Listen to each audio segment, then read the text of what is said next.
નમસ્કાર વિદ્યાર્થી મિત્રો, મારી યુટ્યુબ ચેનલ સંજય પટેલમાં આપ સૌનું હાર્દિક સ્વાગત છે।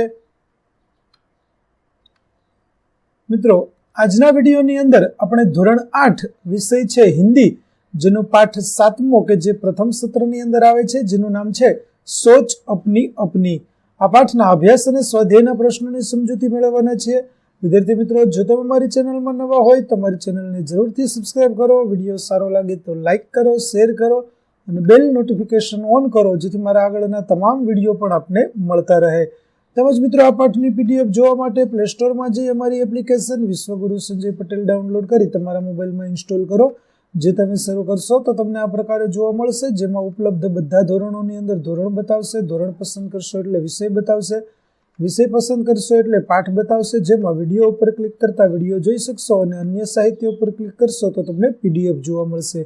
તો આશા રાખું છું અમારી એપ્લિકેશન આપને ગમશે, જરૂર ડાઉનલોડ કરજો। તો ચાલો મિત્રો, હવે શરૂ કરીએ પાઠ 7મો, सोच अपनी अपनी। नीचे दिए गए चित्र को ध्यान से देखिए, फिर उन पर आधारित प्रश्नों पर कक्षा में वाद विवाद करवाइए। विद्यार्थी मित्रों, અહીં આપણને જે ચિત્રો આપેલા છે તે ચિત્રો આપણે જોવાના છે અને તેના આધારે પ્રશ્નોના જવાબ આપવાના છે। ચાલો જોઈએ પહેલો પ્રશ્ન, दोनों चित्रों में क्या अंतर है? तो दोनों चित्रों में से एक चित्र गांव का और दूसरा नगर का है। गांव के चित्र में नदी है, उसके घाटों पर नहाते, कपड़े धोते, पानी भरते और काम करते लोग हैं। गांव में कच्चे घर है, लोग मामूली कपड़े पहने हुए हैं, लेकिन गांव में बड़ी शांति का वातावरण है। नगर के चित्र में चौड़ी और दो तरफा सड़क है, पक्के मकान है, सड़क पर वाहन चल रहे हैं, वाहनों के कारण शोर है, लोग आधुनिक वेशभूषा में है। दूसरा, गांव तथा नगर के जीवन में क्या अंतर है और तुम्हें कौन सा जीवन रुचिकर लगता है, क्यों? तो चलिए देखते हैं। गांव के जीवन में सादगी, सरलता है, किसी तरह की बनावट और तड़क भड़क नहीं है। लोग शांति से अपने अपने काम करते हैं, नदी कुएं का पानी पीते हैं, वे अपने खेतों में उगाया अनाज तथा ताजी सब्जियां खाते हैं। लोग कच्चे घरों में रहते हैं, पर उनका जीवन प्रकृति से नजदीक होता है। नगर के जीवन में तड़क भड़क और बनावट अधिक होती है। लोग आधुनिक और फैशनेबल कपड़े पहनते हैं, वे पक्के मकानों में रहते हैं, वे नल का पानी पीते हैं और बाजार से अनाज तथा फल सब्जी खरीद कर खाते हैं। नगर की सड़कों पर वाहनों का हमेशा शोर होता है, लोग दुकानों, बैंकों और दफ्तरों में काम करते हैं। नगर के जीवन में शांति नहीं होती। लोगों का जीवन प्रकृति से बहुत दूर होता है। नगर के जीवन में अनेक दोष है, फिर भी मुझे यहाँ का जीवन पसंद है। यहाँ के लोग शिक्षित और प्रगतिशील होते हैं। नगर में अच्छे स्कूल और कॉलेज होते हैं, इनके कारण मनपसंद शैक्षणिक योग्यता प्राप्त की जा सकती है। अनेक संस्थाएं, पुस्तकालय आदि व्यक्ति की योग्यता बढ़ाने में सहायक होते हैं। उन्नति के जितने अवसर नगर में है उतने गांव में नहीं, इसलिए मुझे नगरीय जीवन ही रुचिकर लगता है। अगला प्रश्न है, क्या तालाब का जल पीने के योग्य है? यदि नहीं तो क्यों? तो तालाब का जल पीने के योग्य नहीं होता। तालाब चारों ओर से बंद होता है, उसमें चारों ओर से बाहर की धूल मिट्टी गिरती है, पेड़ों के पत्ते गिरकर सड़ते रहते हैं। लोग तालाब के किनारे कपड़े धोते हैं और जानवरों को नहलाते हैं। यह सारी गंदगी तालाब के जल को दूषित कर देती है। यह दूषित जल पीने से हैजा, पेचिश आदि तरह तरह की जानलेवा बीमारियां होने की पूरी संभावना रहती है, इसलिए तालाब का जल पीने के योग्य नहीं होता। अगला प्रश्न है, नीचे दिए गए हुए मुद्दों पर आधार पर विज्ञान, वरदान या अभिशाप, इस विषय पर कोई भी एक पक्ष में अपने विचार कारण सहित बताए। तो चलिए देखते हैं। प्रत्येक वस्तु के दो पहलू होते हैं, एक पहलू उसकी अच्छाइयां बताता है, दूसरे में उसकी बुराइयां दिखाई जाती है। विज्ञान को भी इस कसौटी पर कसे तो सबसे पहले उसके अच्छे पहलू हमारे सामने आते हैं। विज्ञान ने बिजली की खोज कर मानव जाति पर बड़ा उपकार किया है। ट्यूबलाइट, पंखे, AC, cooler, fridge, geyser, lift तथा बिजली से चलने वाली अन्य मशीनें विज्ञान की अद्भुत देन है। डॉक्टरी पेशे के तमाम उपकरण, एलोपैथी दवाइयां विज्ञान ने ही हमें दी है। टेलीफोन और मोबाइल हमें विज्ञान से मिले हैं। फिल्में और दूरदर्शन विज्ञान के ही उपहार है। कंप्यूटर देकर तो विज्ञान ने आज की दुनिया ही बदल डाली है। मोटर, बस, ट्रेन, हेलीकॉप्टर, हवाई जहाज आदि वाहन भी विज्ञान की ही दिए हुए हैं।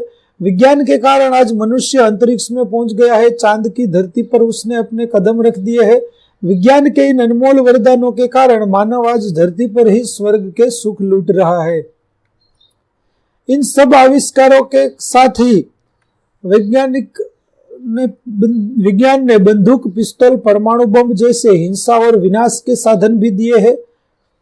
विज्ञान के कारण आज जल, थल और वायु में प्रदूषण भी बढ़ा है। इसमें संदेह नहीं कि यह विज्ञान के अभिशाप है, परंतु विज्ञान के वरदानों की तुलना में उसके अभिशाप खतरनाक होने पर भी कमजोर पड़ जाते हैं। सच तो यह है कि यदि विज्ञान न होता तो मानव जाति आज भी वही जीवन जीती जो आदिकाल में जंगलों में रहने वाले लोग जीते थे। इसलिए हमें विज्ञान को वरदान और आधुनिक वैज्ञानिकों का आभार मानना चाहिए। उनके प्रयत्नों से हमें वैज्ञानिक सुविधाएं मिली है। अगला है, कौन शक्तिशाली है, कलम या तलवार? अपने विचार कारण सहित बताइए। तो कलम लिखने का काम करती है, तलवार युद्ध में काम आती है। कलम के साथ दिमाग की शक्ति जुड़ी है, तलवार के साथ शारीरिक बल जुड़ा है। कलम कविता, कहानी, उपन्यास, जीवन चरित्र आदि लिखती है, तलवार गले काटती है और खून बहाती है। कलम आनंद देती है, उससे समाज में सुख शांति का प्रसार होता है। वह लोगों के दिलों में दिल जीतती है, वह बुरों को अच्छा बनाती है। रामायण पढ़कर ही कितने ही रावण राम बन गए। गांधी जी की आत्मकथा कितने ही बुरे लोगों को अच्छा बना दिया। व्यास, वाल्मीकि, कालिदास, तुलसीदास, रविंद्रनाथ टैगोर, शेक्सपियर आदि कलम के कारण मरकर भी अमर हो गए। कलम ने कई सिंहासन पलट दिए हैं। फ्रांस की राज्य क्रांति रूसो, वॉल्टेयर की कलम की ताकत से ही हुई थी। तलवार रक्षा का साधन जरूर है, पर उसकी शक्ति कुछ समय तक ही रहती है। कलम की शक्ति युग युग तक छाई रहती है। इसीलिए मेरे विचार से तलवार की अपेक्षा कलम ही अधिक शक्तिशाली है। अगला प्रश्न है, निम्नलिखित सामग्री पढ़िए और उसके आधार पर प्रश्नों के उत्तर लिखिए। तो यहाँ पर जो हमें फोटो दिया गया है उसके आधार पर प्रश्न के उत्तर देने हैं। पहला प्रश्न, अंतरिक्ष की किस घटना से वैज्ञानिक उत्साहित है? तो वैज्ञानिक इस घटना से उत्साहित है कि अंतरिक्ष में पृथ्वी जैसा एक नया ग्रह जन्म ले रहा है। दूसरा, पृथ्वी जैसा ग्रह बनने के लिए अंतरिक्ष में किस प्रकार की स्थिति होना आवश्यक है? तो पृथ्वी जैसा ग्रह बनने के लिए यह आवश्यक है कि अंतरिक्ष में पानी मौजूद हो, इसके साथ धूल मिट्टी की परत हो, ऐसी चट्टानें हो जिनसे पृथ्वी की ऊपरी परतों का निर्माण हुआ है। रेखा खींचकर सही मिलाप करें। पहला, 424 प्रकाश वर्ष यानी कि पृथ्वी से एक नए ग्रह की दूरी, 1.6 करोड़ वर्ष नए ग्रह की उम्र, 10 करोड़ वर्ष पूर्ण ग्रह बनने में लगने वाला समय। स्पिट्जर स्पेस नासा का टेलीस्कोप कैरी शिष्य वैज्ञानिक का नाम है। स्वाध्याय प्रश्नों, उदाहरण के अनुसार आधार पर उपसर्ग लगाकर शब्द पुनः लिखिए, जैसे कि देश, विदेश, पक्का, अधपका, गम, दुर्गम, योग, प्रयोग, जीव, निर्जीव, बल, निर्बल, समझ, गैर समझ, सुविधा, असुविधा, वांछित, अवांछित।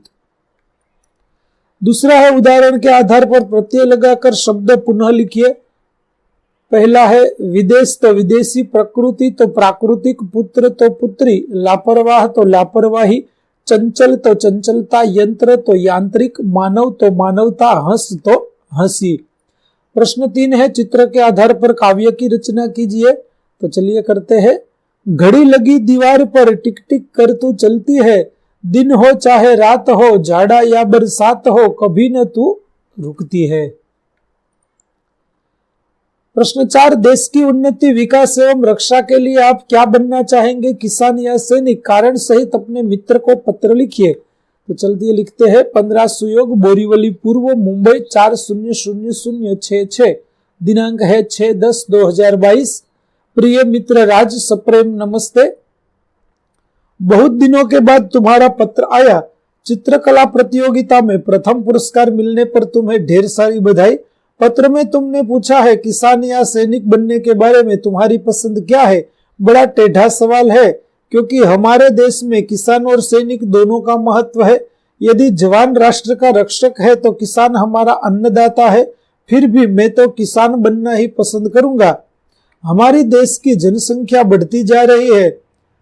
आज भी हमारे यहाँ बहुत से लोगों को 2 वक्त की रोटी नहीं मिलती। अनाज महंगे है, दालें महंगी है, मसाले महंगे है, तेल भी महंगा है। ये चीजें सबको सुलभ नहीं है। देश में लाखों बच्चे कुपोषण के शिकार है क्योंकि उनको जरूरी पौष्टिक आहार नहीं मिलता। इस खाद्य समस्या का हल कृषि के विकास से ही हो सकता है। खेतों में अनाज, दालें, तिलहन, सब्जियां आदि भरपूर पैदा होगी तभी सबको सुलभ होगी। देश के जवानों को भी तो खाद्य पदार्थों की पूर्ति करनी पड़ती है। इस प्रकार वर्तमान परिस्थितियों में मैं किसान बनना पसंद करूंगा। इस पत्र के उत्तर में तुम अपनी पसंद के बारे में जरूर बताना। शेष सब कुशल है। तुम्हारा प्रसाद परीख। तो विद्यार्थी मित्रों, અહીં આપણું પાઠ 7 સોચ अपनी अपनी ના અભ્યાસ અને સ્વાધ્યાયના પ્રશ્નો પૂરા થાય છે। આગળના પાઠના અભ્યાસ અને સ્વાધ્યાયના પ્રશ્નો મેળવવા મારી ચેનલને જરૂરથી સબસ્ક્રાઇબ કરો તેમજ પીડીએફ જોવા માટે પ્લે સ્ટોરમાંથી અમારી એપ્લિકેશન વિશ્વગુરુ સંજય પટેલ ડાઉનલોડ કરો। ફરી મળીશું નવા પાઠ સાથે। ત્યાં સુધી આવજો।